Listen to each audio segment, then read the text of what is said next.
Ladies and gentlemen, welcome to the second episode of the Love is Rotten podcast with your host, July 9. I don't know why that sounded like this news segment. Hope everybody had a good weekend.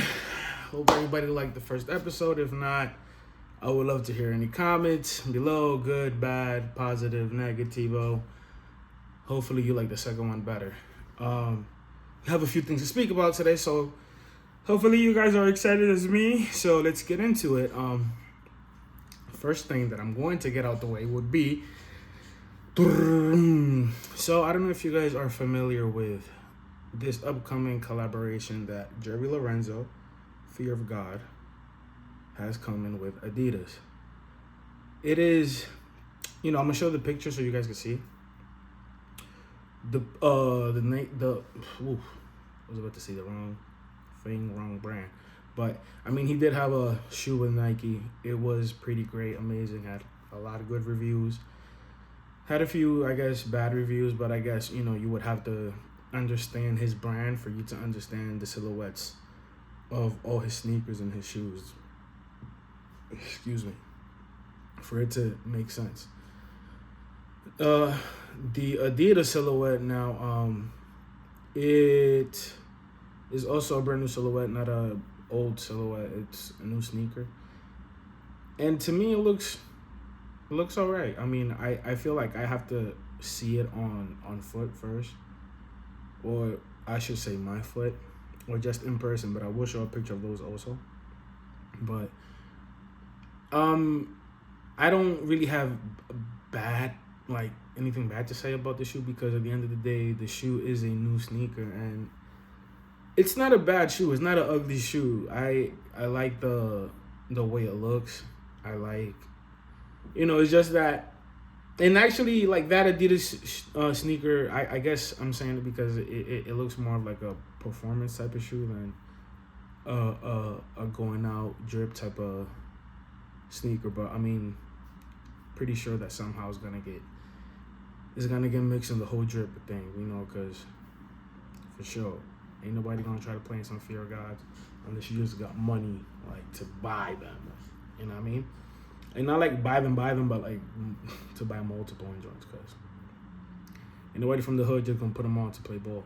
Although the ones that had with Nike also looked like they were performance sneakers, but these could have resemblance to older sneakers, but at the end of the day, it's a brand new silhouette. So even if it does, it's still new. But let's just see what happens when it actually drops. Let's see how it hits the streets. Let's see, how the haze and the nays go. But I think it will be a good drop. As far as reviews and people. I feel like people are gonna change their mind once it actually drops and people get to see it in their hands and stuff once they go into stores. So that's something to look forward for, at least for me, because I'm a big fan of Jerry. I have I want to say at least 6. I'm not gonna say 6 hats because I've given a few away, but I've bought at least 6, 7, or 8 Jerry Lorenzo Fear of God hats. Probably going to see them throughout the show and shit. But yeah. Shout out to Jerry, Fear of God, and look out for that drop. I believe it's going to be I don't think it's gonna be in 2024. It's gonna be sometime this year, maybe. But either way, look for it.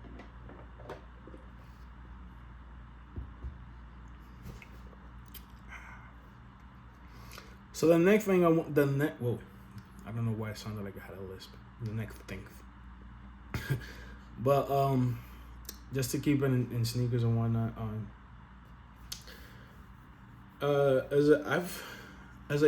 when I was younger and I was around in the 8th, 7th grade, foam posits were huge. 7th, 8th, freshman years, all years to the high school, foam posits were a huge thing. I remember, I was never able to get any foam posits or any sneaker of hype or just like any even Jordan, like like Jordans and shit. Now it's a different story, but back then, yeah. But I would always see it in the streets and see it in the stores and shit.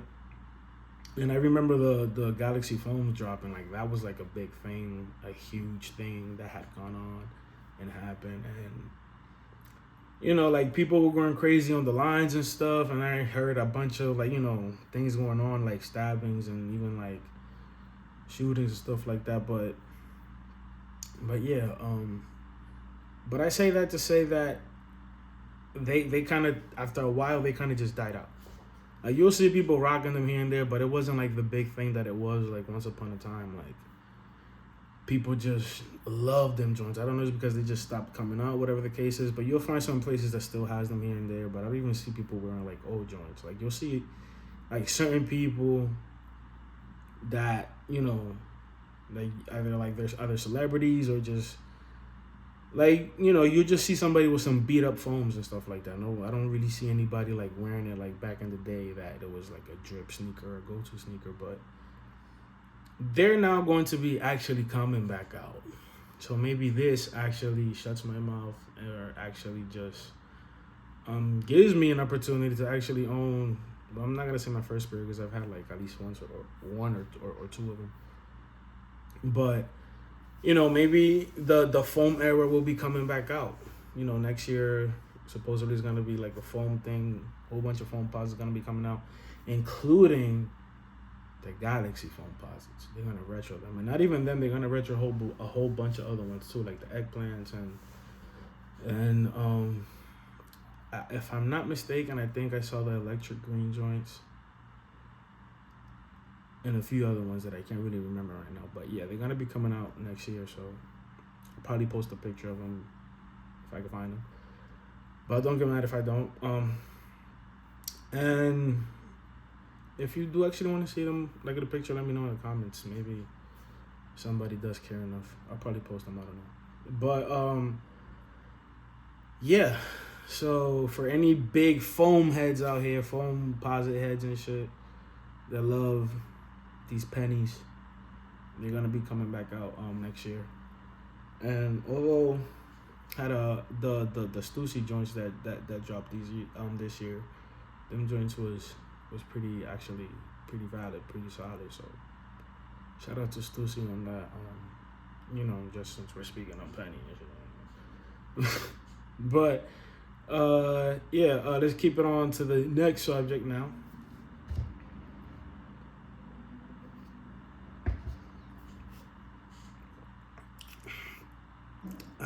Let me see what I would rather speak about first, but let's speak about this great night that happened this Saturday. I don't know if it was a great night. I say great night because it was a great night in boxing and history of boxing, but I was kind of disappointed because, man, I just wanted like more blows at each other. Like I wanted Ryan Garcia and Tank, to go past the 7th, the 8th, the 9th, the 10th, or at least, somebody get knocked out in like dramatic way and shit. Like, like it was just like, I don't know, like they barely like really had like, okay, Ryan got knocked out once. He got back up right away. And I guess, he got tapped a few other times. And so did Tank, got tapped a few times.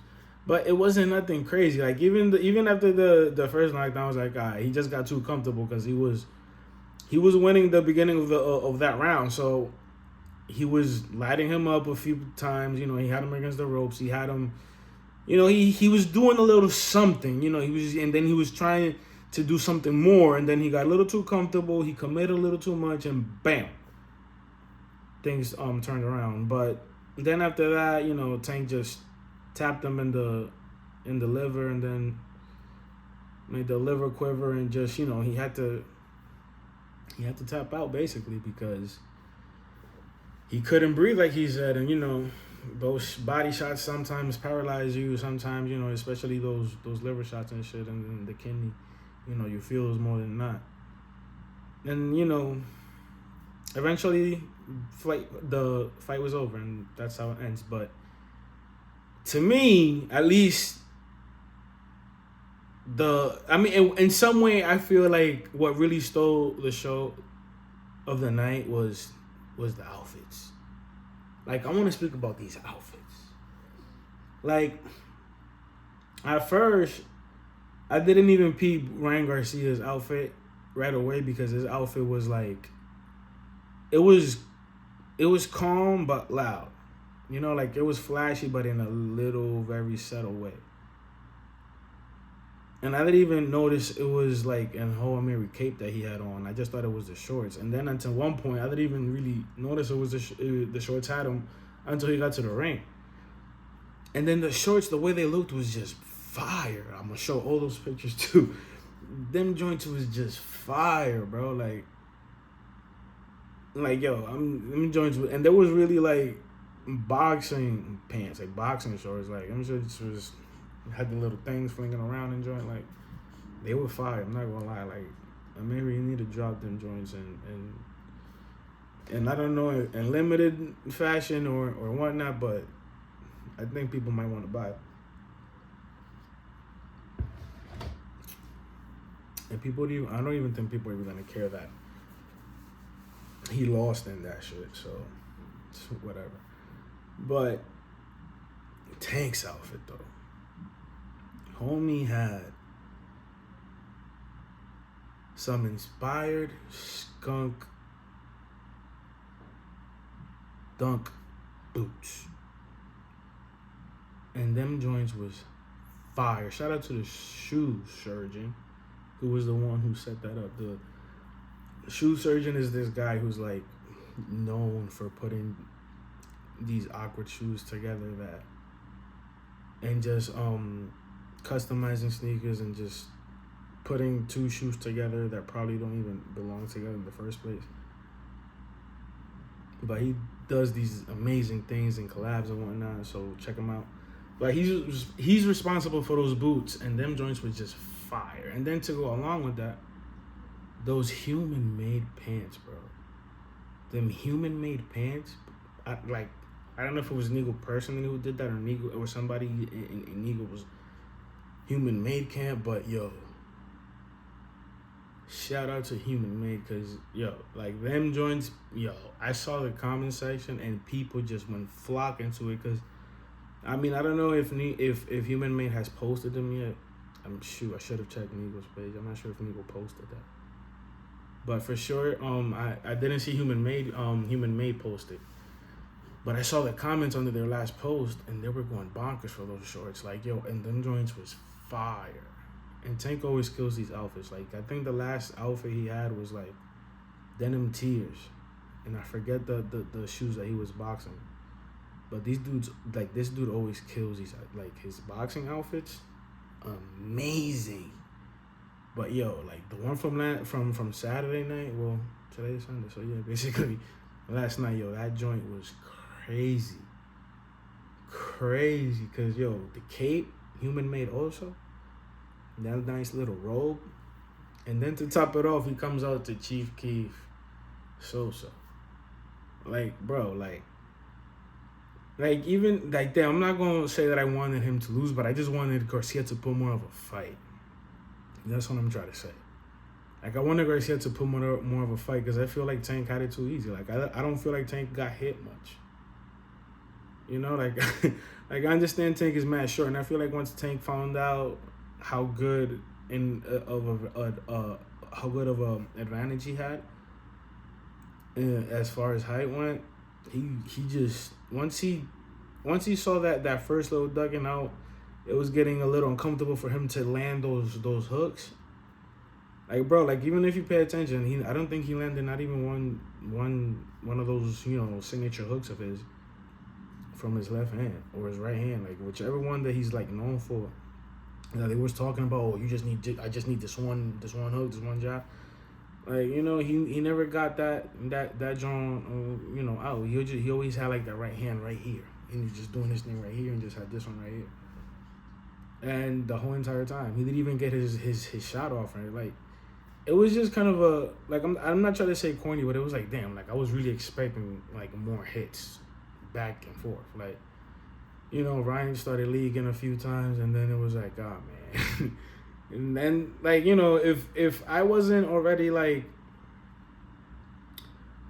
if we wasn't already convinced that Tank was gonna win by some point already, like, you know, the whole Sosa thing just blew it out the water, because it's like, bro, like that whole energy was just to win, and I feel like he did that on purpose. Like he needed that energy to go in and just feel like a dog, because even when he was boxing, like you can see that he was talking back, and I just wonder what the hell he was telling him the whole entire time.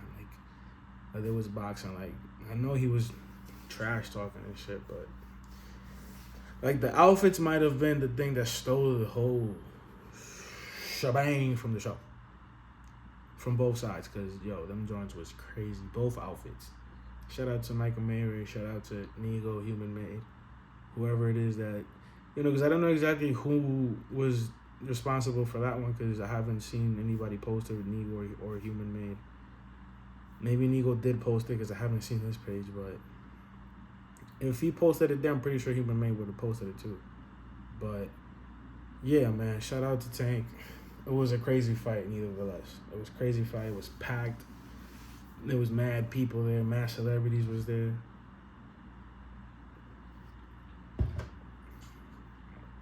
It was wild. Like, even people that I haven't seen in a minute showed out to that fight. But yeah, shout out to Tank, Ryan Garcia. Hopefully, Ryan Garcia, this one loss doesn't like really affect his legacy in a bad way. I mean, he's only 24 years old, so you know he has a lot more to do. And by the time that he hits, you know, the age of Tank, that's like 28. You know, he's gonna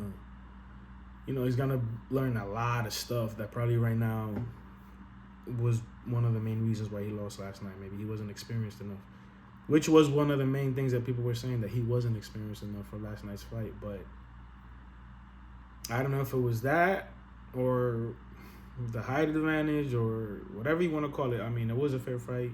I just was disappointed that it just didn't go as I expected or wanted. Like, whoever won, just damn, not taking a knee. But anyway,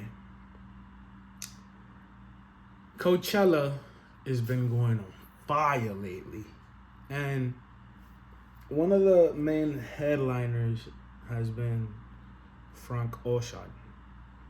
Frank Ocean is like a unicorn that nobody gets to see. Like, you'll probably have a better chance of seeing him. I don't even want to say you have a better chance of seeing him outside, because you probably don't. But this guy does rarely ever perform. Like, this is the guy that got Drake booed. And only got Drake booed because people really felt like the surprise performer was going to be Frank Ocean at Camp Flognog. So, with that being said, it was like Frank Ocean is going to be dropping out from his second performance. So, I don't know if he already did or was going to. I don't know if it was this weekend or next weekend. But yeah, I believe it was actually this weekend. He's and that's due to his injury that he sustained, because he already had performed his first weekend, and there was like a lot of bad reviews on Frank's on his set. I don't know why. Excuse me. I don't know why there's been a lot of like negative reviews, but Frank is like a GOAT. I love Frank myself. Like, excuse me. I didn't want to keep drinking this juice because it's making me get hiccups. But yeah, man, Frank Ocean. A lot of people I know were are going to be devastated, or were devastated because of this. Because you don't get to see Frank Ocean a lot. A lot of those people were probably going just to see Frank Ocean. You know, so that's a bummer. Shout out to Frank Ocean. Hopefully he has a speedy recovery. And yeah, man, it's kind of sad. And for both parties, because one party doesn't get to see Frank perform, and then Frank doesn't get to perform in front of his fans, which I know that he knows. They love him and they support him like crazy. So like I know it bothers him, like to some to some extent. But hey, I guess he can't perform, and he can't push it. You already got people talking bad about his first performance or whatever the case was, and now you add this I don't know if it was an ankle injury, which probably might have. But if he does have an ankle injury, how you expect him to move around if people were going is getting mad at Rihanna for barely getting to move because she was pregnant at the Super Bowl, imagine him. So whatever. Shout out to Frank, and hopefully somebody good gets to replace Frank. And I feel like a good replacement would be like somebody like The Weeknd. I feel like The Weeknd would be like a good enough, replacement that people won't really feel like, man. Like, oh, all right. Okay. The Weeknd? I see these, okay. Okay. The Weeknd on the Weeknd on Coachella, okay. But, ya tú sabes. But, man, let's get into sports real quick because my Knicks is winning. My Knicks is winning, and my first episode was the Knicks was up 1-0. Now the Knicks is up 3-1. I was gonna say 4 because we're one away from taking this joint. Like we haven't had a playoff win, not like a playoff win, but a playoff win series, one series since 2013, since we had Melo and them boys.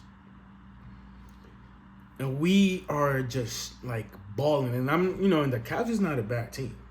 Let me say that. The Cavs is not a bad team. Mitchell, Allen, I forget the point guard's name because it's kind of difficult to pronounce. But I think it's Gallard. His last name is Gerard Gallard. Something is I don't know. I know I'm chopping it up. I'm botching it up, but they the ops anyway, so I could care less right now, man. Nothing personal, but this is New York. This is the Big Apple, and the Knicks is doing their thing, man. The Nets got sent home. They got swept. Either they got swept or they're about to get swept. I don't know. I think the Timberwolves the one that haven't won one game yet. I think today they get swept. And yeah, Philly done swept the Nets. That's a fact. So they went home. So now we got the Knicks. I don't care about the Nets either way, but the Knicks, we out here balling. And I'm just saying, man, we making it to the next round. Knicks in 5. We win in the next game. So bring it on, dude. Because right now it's 3-1. 5th game, we taking it. We sending these boys packing. Akron, Ohio, we don't mess with y'all boys. Right now, y'all should say deuce. But I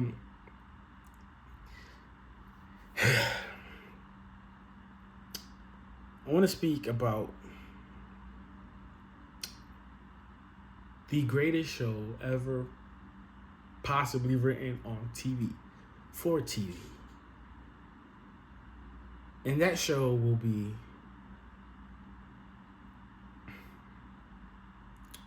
no other than Snowfall.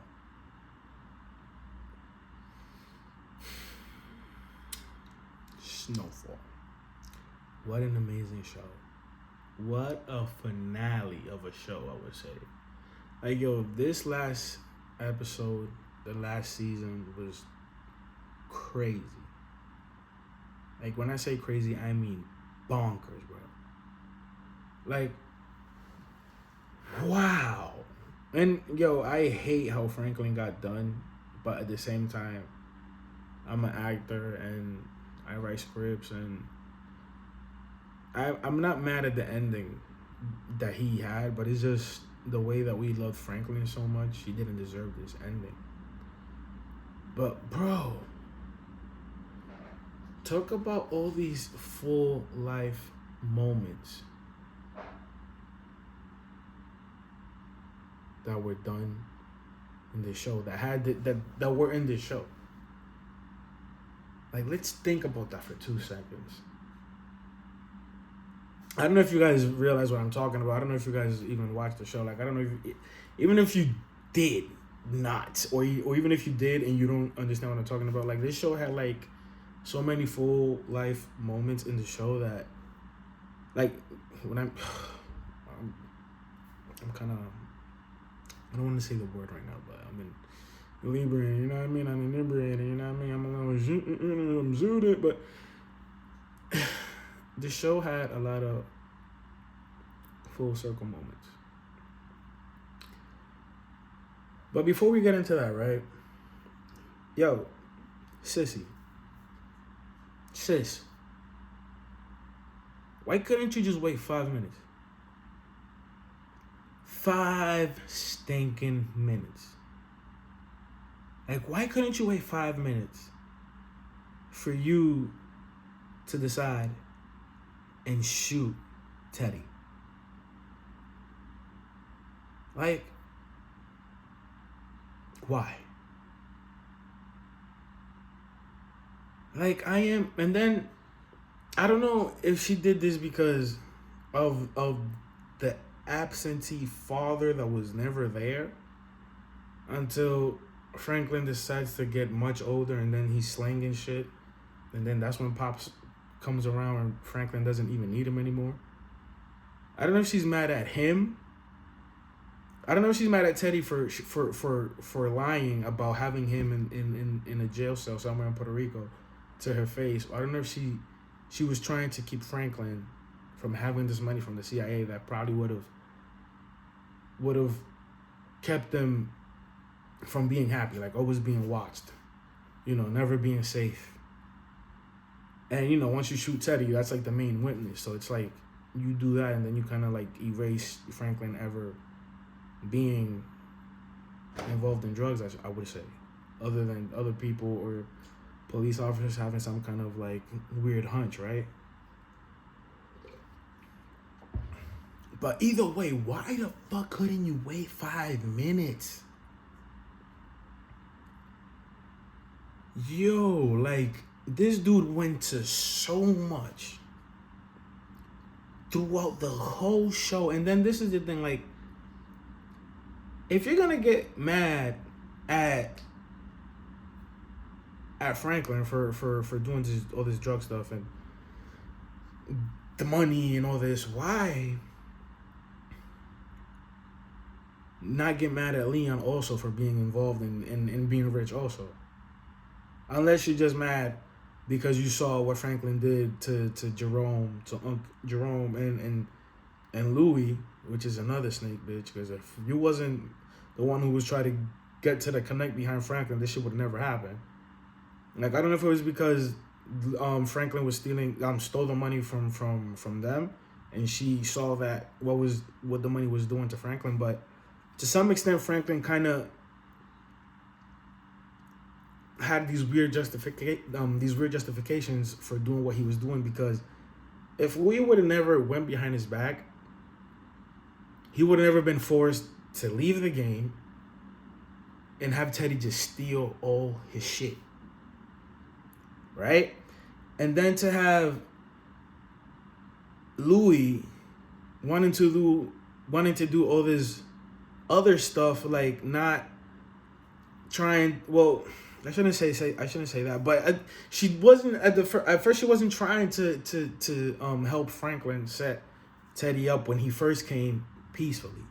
That first time that they met behind Jerome, that I don't know what exactly. I forgot what exactly they were doing. If it was some kind of transaction. Oh no, I think he just met. I don't even think he was supposed to meet up, but whatever the case is, he showed up and he said that he needed help, and she said no. And then that's when she went left, and I think he pulled out the gun and threatened her and shit. But if it wasn't because of that, this would have never happened. And then he gets Leon lit, Jerome is lit, His mom is lit to some extent because she still has this business going of this rehab thing, and like she's not like poor, I would say, right? So and then the mom is with him riding to some extent, and then he has Louis lit, and then he was never like a bad person. Like okay, he shot his one friend like in the first couple of seasons of the show because he was wilding, and at the end of the day, that dude ended up turning, or he was going to end up turning his back on Franklin. And Franklin had put him on a nice house, and whatever the case is, he had them all lit. And they all basically turned his back on him, besides Leon. But Sissy ends up shooting him, then she goes to jail, and then now Franklin is scrambling. And then his wife, or his girl, takes off on him with $800,000 that was left of like this account business thing that they had going on, of a property, whatever, and she just dipped on him. And I'm not even gonna get too like mad at her because this dude threatened her and put his hand around her neck where she was pregnant and all that. And she bounced on him with the baby, and she did some things to help Franklin out. So I'm not gonna get too mad at her because she has a baby to raise and she wants to have a good life and she wants to relocate somewhere, who knows where. And it's like, wow, it's just ridiculous how this happens. And then dude ends up not even being able to sell his the house because Sissy never signs the documents to his name, which he needs to whatever, because he wanted it for what was it? For real estate. He needed the money for real estate. He needed to pay this. He needed to pay that. So he needed to come up with money because he was dead broke on his ass. He had nothing. And the people that probably could have helped him out was nowhere around. Like Louis was on the run. Jerome was dead. Fucking Leon couldn't give him all the money that he had, and then he tried to go to Leon too to try to even almost fucking threaten to take his bread, and like it's like crazy. Like he was going crazy for the money and shit. He went depressed. He had a little taste of that liquor, and then once that liquor hit, he was just going crazy. He was just going ham with it. He fell into this deep depression or deep dark hole. Nobody around, and it was just betrayal everywhere, and it was just like he wasn't the same anymore. He couldn't function right and shit. And then that liquor just took him to that place that just led him to self-destruction. But let's talk about these full circle moments that went on in the show. Like Franklin ends up being this big drug guy with the connect to the best coke possibly in the world, and he's like the main distributor. And the connect they get cool throughout the show, and then they fall off throughout the show, and they have this big ass up and down ride. But before all of that,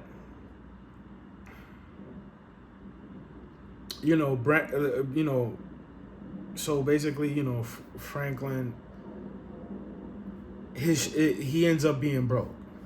He ends up being fucking dead broke, nothing to his name, and the only thing that he had was the house. And then the house wasn't really his, so it was his mom, and his mom was in jail. She was still alive, so it was still under her name. And the house, and I guess like 5 years pass by, and either 5 years, 3 years, I don't know, but I think it was 5 years that passed by. And it doesn't say it on the screen or anything, but I think, you pick it up when Leon comes back, and the dudes outside on Franklin's house with the guns ask him, who are you? What you doing here? Like, yada. He explains. Whatever. And I think Franklin also said something about like the amount of time that went by. And this shit got me sad. Cause bro, this dude, like the inside of Franklin's house or Sissy's house was just disgusting. Like it had shit everywhere. You couldn't move. It was just all stank.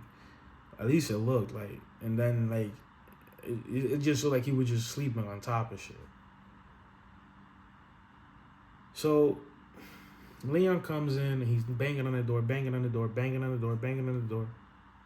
And Franklin comes out after a while, opens the door. But what you notice is that after Franklin is this big ass millionaire with all this money, he's dead broke and he had all these houses and all this shit. His house ends up having an eviction notice on the door. And that's a full circle moment because at the beginning of the show, that's how the show starts. That's how the show starts, and that's what makes him get into drugs. And sudden shit is that eviction notice and that his family is about to get evicted. So now, that's how his story gets to end. And the last episode, the house has an eviction notice. And throughout that last episode, he gets evicted. The police come in and kick it down with that whole thing that they have. And then another moment is, also ends up being into wrestling again, like he first started off at the beginning of the show. And the biggest one for me, because Franklin ends up being dead ass broke. Leon comes back to help him. He doesn't want the help. Bro, like he asked Leon for $20 to go inside and get malt liquor. And this guy had like a red eye. And it was just crazy. Like he looked like a bum, but just a bum that had a place to stay. Like had a house to stay. And I could not believe my eyes. How this guy Franklin went from that to being this regular neighborhood bum, junkie, hobo type. But before he gets to that, right, he finds Peaches. Somehow Peaches is found shot in his couch. And, apparently Peaches has stole $5 million from Franklin. Peaches says that he has a safe in the back. He's gonna take him to it. Don't shoot him. But when he's getting up, he's about to shoot him. But Franklin acts faster and boom, boom. He kills him first. He shoots him first. Peaches actually shot him too. Well, not shot him, but shot at him and missed. Franklin was like touching himself. Couldn't believe that he was like unharmed and untouched. But bro, like he spends all this time. Like, he moves he gets to the back and he ends up finding the safe. While he's looking through all the house and shit, he finds the safe. He's trying to open it, can't open it. He's trying to figure out the code, can't. Tries to look at the ID, maybe the ID, of Peaches has a clue, but he can't open it. So he opens he calls the safe this like place that like cracks and hacks like safe if you forget like your code and shit and your password. So this guy comes and his name is what's his name? Miguel Flores. Miguel Flores comes and he's trying, he comes in and he's first impressed of the fact that this safe is big as shit, and I didn't think he had like any experience with that type of or either he did or he didn't. But he was amazed of how big the safe was. But the thing is that he gets it cracked. He cracks it open. And there's $12,000 in the safe. $12,000 in the safe. This is my favorite full circle moment in the show because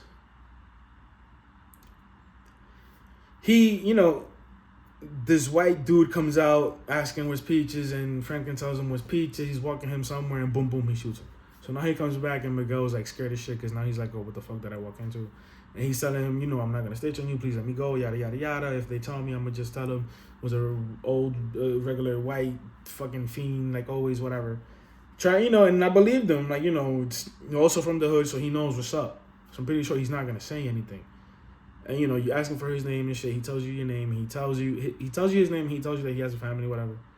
And now you tell him, Franklin tells him put the $12,000 in your pocket and you're free to go. Go ahead, you're free to go, whatever. And as he's going, he ends up and shoots him. Boom. Now my whole thing is that Franklin ends up being extremely broke and all this, and nobody's by his side and all that. But at the beginning of the show, Franklin gets into this whole drug thing. And his first brick that he ever bought costed him $12,000. Bro, like he could have taken that $12,000 and he could have literally bought himself another brick and just started off from scratch. Like, obviously you don't want to do it that way. Obviously you want your whole shit back. You don't want to go through the whole process because you already did it. You earned your keeps. You earned your earnings. You had, $70-something million to your name.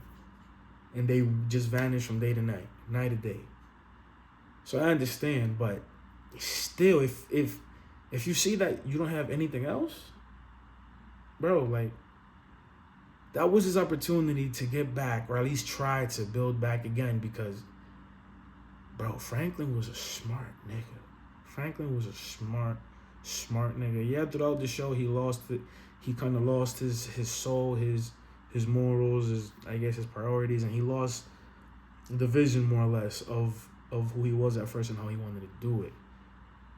And at the same time, he's been through a lot of shit, so I understand he doesn't want to do all that again because he already did it.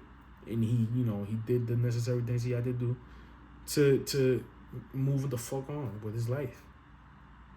But obviously, that's not what happens. So he just ends up being evicted from the house with a dirty ass white tank top. Leon comes to get him, to help him. He doesn't want Leon's help.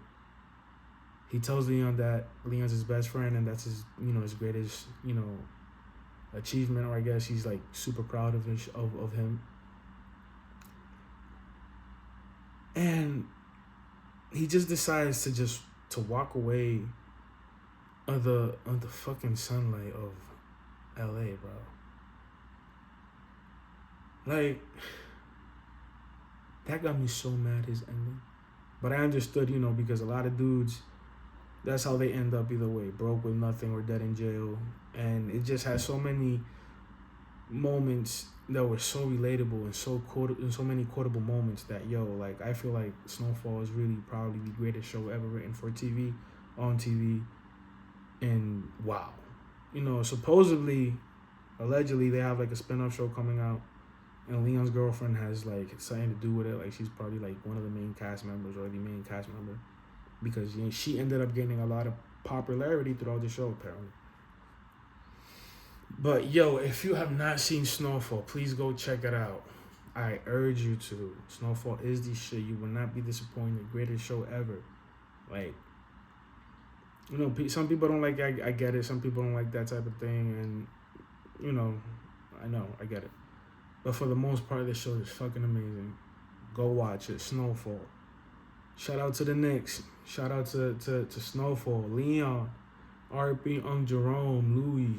She had a terrible ass ending. They only showed her for a few seconds, running away from some cops in somebody's barn, hiding in some horse hay. But yeah, shout out Snowfall, Franklin, and this Damson is an amazing actor. Damson, congratulations to you for how you portrayed Franklin, even with a great accent. Although you're not from here, you're from London, so you have the UK accent. So, but yeah. With that being said, this is the conclusion of episode number 2. This is July 9, I guess. We're over. Hope you guys enjoyed it. And see you guys soon for